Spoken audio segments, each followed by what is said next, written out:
جب اس نے بات کرنا ہی ختم کر دی تو سوچا کچھ دن بات نہ کروں تو شاید اس کو کچھ خیال آئے، تو ایسا ہی کیا۔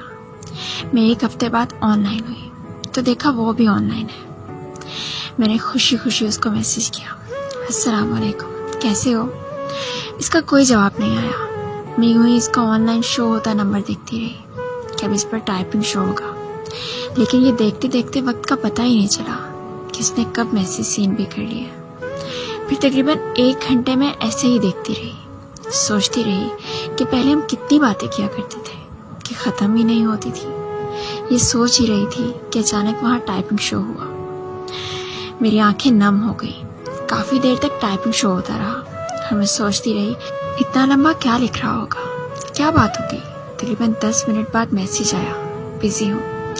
مطلب اتنی اہمیت بھی نہیں تھی کہ سلام کا جواب ہی دے دیتا، اور میں ایسے ہی خوش ہو رہی تھی کہ پتہ نہیں کیا لکھ رہا ہوگا۔ ایک آنسو چھلک کر نیچے گرا، پھر دوسرا گرا، پھر تیسرا۔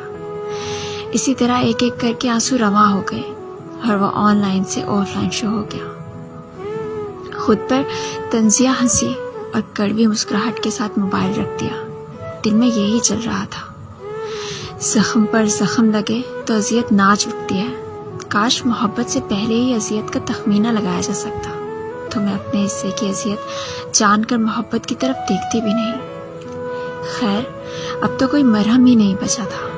یہ درد بڑا عجیب تھا، نہ چاہا تھا برا میں نے، نہ میں نے بد دعا دی تھی، فقط نمناک آنکھوں سے فلک کی سمت دیکھا تھا۔